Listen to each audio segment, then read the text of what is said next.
का बात है इतना सवेरे? ओहो, तुहार चेहरा तो उतरल अन्नपूर्णा बेटी, का भइल? जाने ला रामू चाचा, गौरी माई अन्नपूर्णा के माई हमार बहुत बड़ाई कैली। हमके माई वो हॉल के सोफा के कुशन सब ठीक से रखे के कहले रही, हम सब कर देली। वो देख के माई खूब खुश हो गईली, हमके प्यार भी कैली और चुम्मा भी ले ली। अन्नपूर्णा तो ये सब हाँ भा, हम सच कह रहे हैं।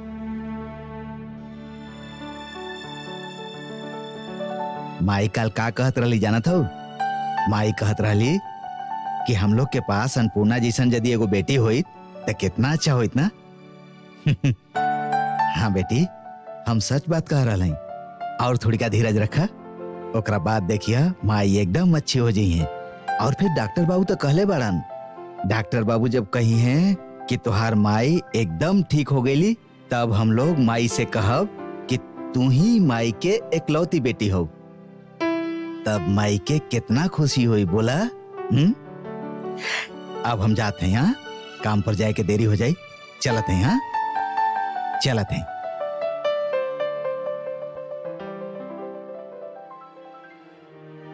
अन्नपूर्णा, तो रामू चाचा के ये सब बात काहे न बतौलू कि गौरी माई तोरा के बेकार में डटली है?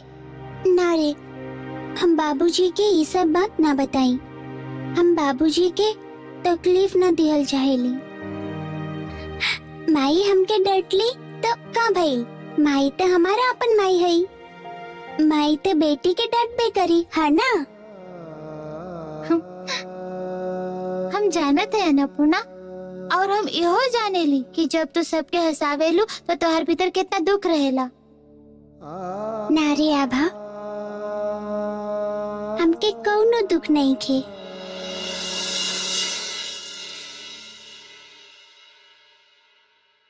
सुनीता, तो तबीयत अब ठीक है? हाँ, पहले से माता के काफी दर्द ठीक है। कम भइल का? अच्छा भइल, हम आप लोग के संगे ना गईली, थोड़ी का अच्छा है, रेस्ट कर लेली ना। हाँ, ये ल कॉफी आ गई, ल। जानत है भौजी, आज घर पे कितना बड़ा हादसा होके वाला रहल। वो अन्नपूर्णा बिटिया प्रेस चालू करके आ गईली। हम ना देखती तो आभा के हाथ जड़ जाए। अरे का बात कर रहा हो? कुछ भइल तो नहीं कि आभा ठीक है ना? हाँ भौजी, आभा बेटा एकदम सही है। हाँ दीदी, किस्मत से गौरी पहुंच गईली, सही बखत पे देख लेली, प्रेस बंद करके आभा के हटा लेली। तनी बताओ तो कितना बड़ा हादसा टल गईल। हाँ बहुरानी, आप अन्नपूर्णा बेटा के समझा दी।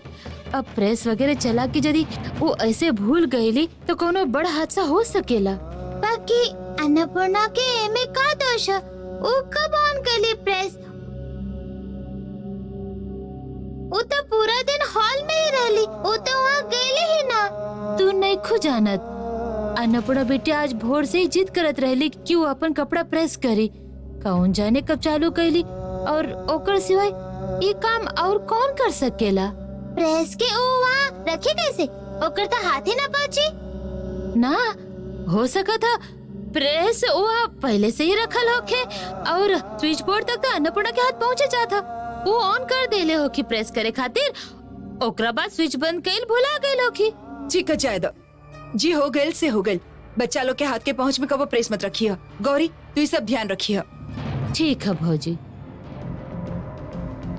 बाकी हेलो, हाँ यादव जी, हाँ हाँ बोली बोली।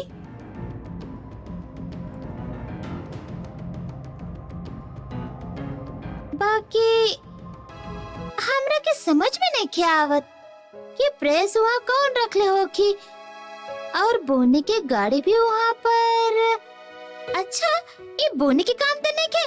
शायद वो है ना ना, बोनी कैसे हो सका था? बोनी ऐसा काम करबे ना करी। फिर बोनी तो वो कमरा में गई ही ना। फिर कौन हो सका था?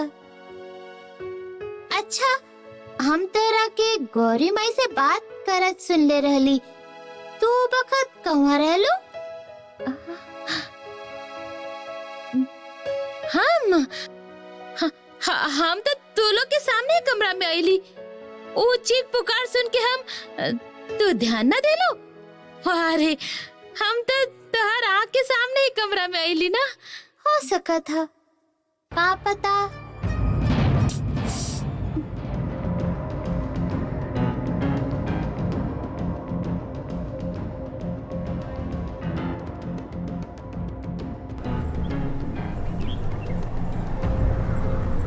बस बस बस बस बस बस यहीं रुका, यहीं रुका। यहाँ कहाँ है रुकौली? आपके क्लाइंट के ऑफिस तो वहां पर है ना? पिछला बार आई रही ना, वहां वो मोड़ के बायां तरफ। तू हमरा के रास्ता बताइबा? हाँ, चावा रुके के कहीं उहे रुका। जब रुके के कहली तो जरूर कोनो वजह होई।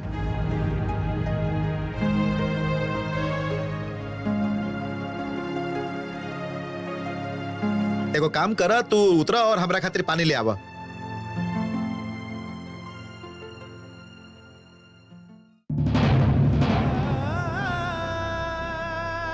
है ना पानी?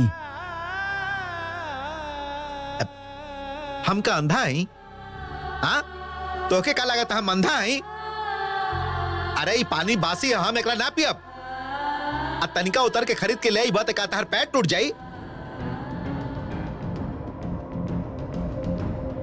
बाकी यहाँ तो दुकान मतलब? अरे गाड़ी से उतरा और पैदल जा, नुक्कड़ पे दुकान मिल जाए, जा। अरे जल्दी जा, तो के हिले डुले में भी 18 घंटा लगेला।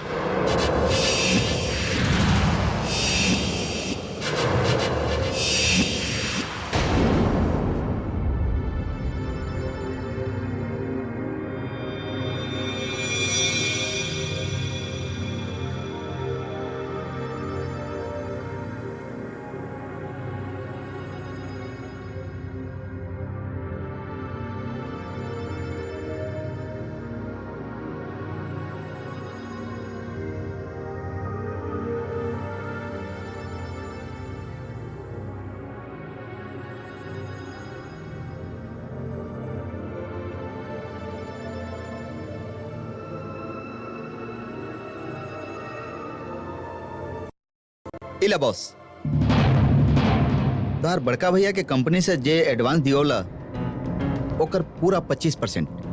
ठीक से देख ला, गिन ला। केडी, हम आज से तोरा संगे धंधा ना कर रहा है। एगो बात हम अच्छा से जानत है कि बेईमानी के धंधा में बेईमानी भी बहुत ईमानदारी से होला।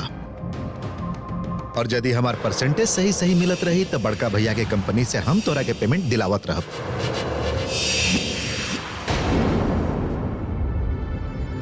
सुमित बाबू के संगे ही के बात कर रहा है?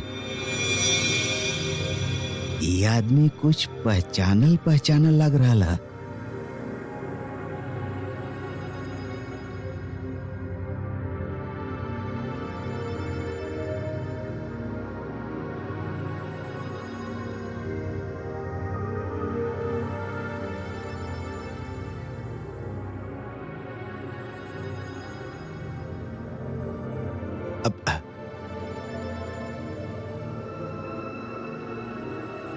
सुनो, वो ड्राइवर आ रहा बा, तू निकला वहां से जा।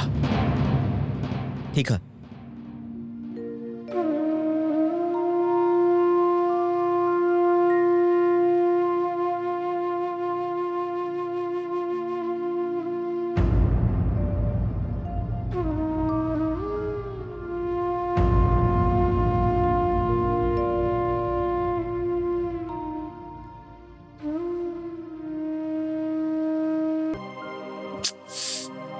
यदि पकड़ा जाती ना, आगे से हमरा के और सावधानी से काम करे के पड़े।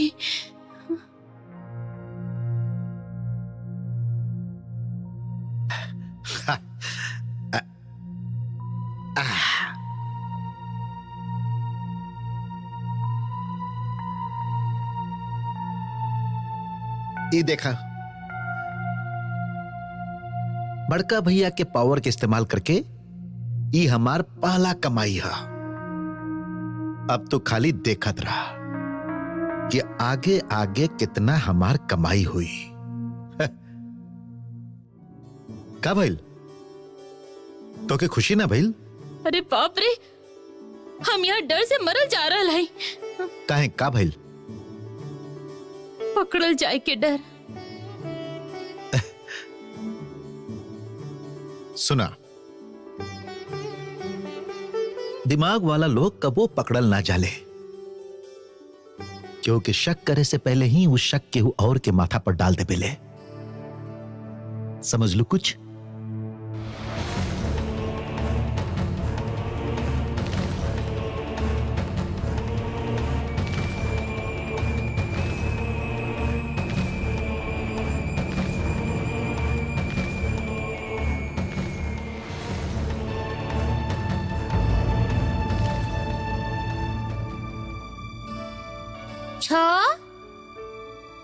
छ 3 1 2 3 4 5 6 1 2 3 इला अन्नपूर्णा, अब तो हर बारी।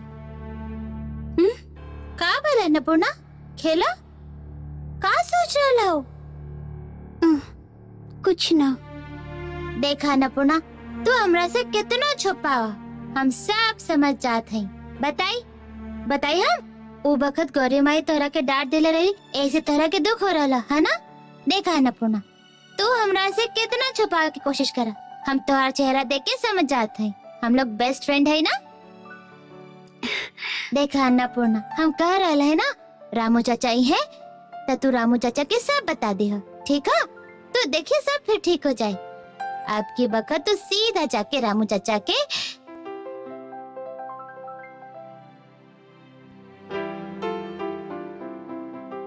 अन्नपूर्णा, वो देखा रामू चाचा आ गए, जाके सब बता दो। अन्नपूर्णा प्लीज जा। अन्नपूर्णा जा। अन्नपूर्णा बोलो ना, बोलो। रामू चाचा, अन्नपूर्णा तोरा से एक जरूरी बात करी। का बोला अन्नपूर्णा? आजा। बोला? वैसन कुछ नहीं खे, आभा हमरा से बतावे के कह रहल है, यही से। हाँ, तू रामू चाचा के सब बता दो, हम अब यहाँ आते हैं, ठीक है? बोला बेटी, का कहे के बतावा? असल में आज के हूँ आभा के कमरा में, आज के हूँ आयरन वाला स्विच ऑन कर देले रहे। आयरन तो बहुत गर्म हो जाला ना।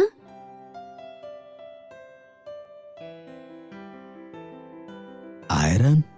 हाँ, आयरन जेकरा से प्रेस किया जाला। आयरन पूल। आयरन पूल पर ही तो देखले रही हूँ आदमी के। का कह रहल बाड़ा बाबूजी? सत्यानाश। बेटी तू एजा बैठा, हाँ? हमें वो जरूरी काम निपटा के आवत है। हाँ बैठा।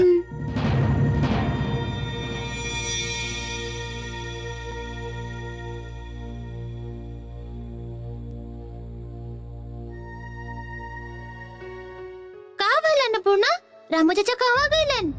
कहलन कि एगो जरूरी काम है। तू अपन बात कहले बिना ही जाए दे लो। अच्छा ठीक है, हमें गौरी माई से कह दे कि तरह के कबो ना डांटे। ना, तू इस सब बात माई के कबो मत कही हो। तो फिक्र काहे करत हो? गौरी माई तोहर असली माई है, हम ये बात ना बताई। हम खाली ये बताई कि अन्नपूर्णा कुछ ना कहले है, ओकरा के कबो मत डांटियो, ओकरा के दुख होखेला। हम जाने ली गौरी माई हमारी बात जरूर सुनी है। Thank you. In friendship no thank you, no sorry.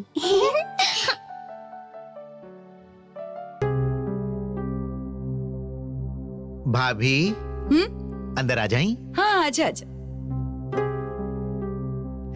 भाभी वक्त निकाल के चेक कर ले तू। अरे तू तो चेक कर ली ना, हमें में ना मतलब ई एगो बड़ा डिसीजन है, यही से हम चाहेली। देखा हम चाहेले कि कंपनी के सारा डिसीजन हम दोनों साथ ली। देखा सुमित, हम और तोहार भैया तोहरा ऊपर पूरा विश्वास करेली। तू ऐसा मत कहा, हमके बुरा लगी। हमके लगी हम लोग के तोहरा पर भरोसा नहीं खे, इसे भाभी मतलब तोहार और भैया के दिल कितना बड़ा है। भाभी प्लीज समय निकाल के ना ये फाइल के देख ही लिहा, मतलब हमार तसल्ली खातिर। अच्छा ठीक है, तू रख दो, हम बाद में देख ले। तो हम चली। हाँ ठीक है।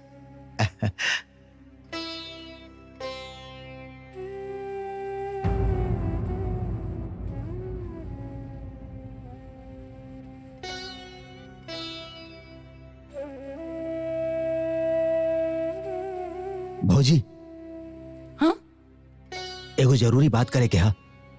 का भेल गौरी के कुछ भेल का? ना ना गौरी के कुछ ना भइल। हमके कहे दी। हाँ हम बहुत दिन से एगो बात कहे चाहत रहनी, बाकी हम कोनो वजह से ना बता पावत रही। हाँ हमार हिम्मत ही ना होत रहे भौजी। का बात है राम प्रसाद? गौरी के कुछ ना भेल फिर भी तू इतना टेंशन में, का बात है? हम गौरी चाहे अन्नपूर्णा के बारे में कुछ कहे नहीं आइल, हम छोटका बाबू के बारे में कहे आइल हैं। अब सुमित के बारे में? हाँ भौजी, हमके पहले कह ले दी, ओकरा बाद आप हमके डांटी नाराज हुई, हम सब सह लेब। बाकी यदि हम बताना पौली तो सब गड़बड़ हो जाई। बोल का कहे कि हम सुन रहा नहीं। भौजी वो दिन हम हॉल से गुजरत रही ना, तो हॉल में हम देखने की छोटका साहब और छोटकी भौजी मौजूद रहली और वो लोग आपस में बात करत रहलन।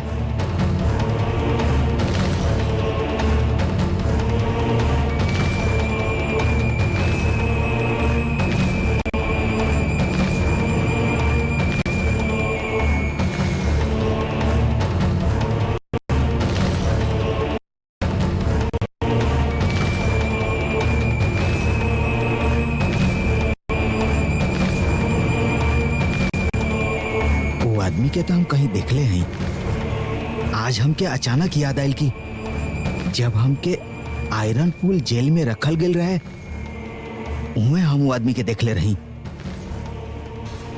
वो आदमी बहुत बड़ा फ्रॉड कैले है और ओकरा नाम पर खून के कई गो केस भी है। ओकर असली नाम केहू ना जानेला, सब लोग ओकरा के केडी नाम से बुलावेलन। और अब वो आदमी कैसे छूट गए हम नहीं जानत, और छोटका साहब वो आदमी से कौना काम से मिलन हम ना समझ ली। हमके बहुत डर लग रहा भौजी।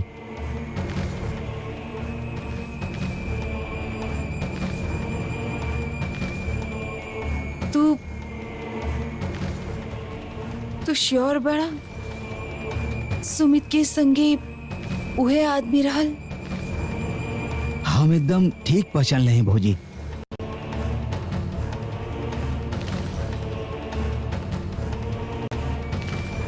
सुमित के एगो क्रिमिनल से का काम हो? हम और शांतनु ओकरा पे विश्वास करके गलती तो ना कर देली?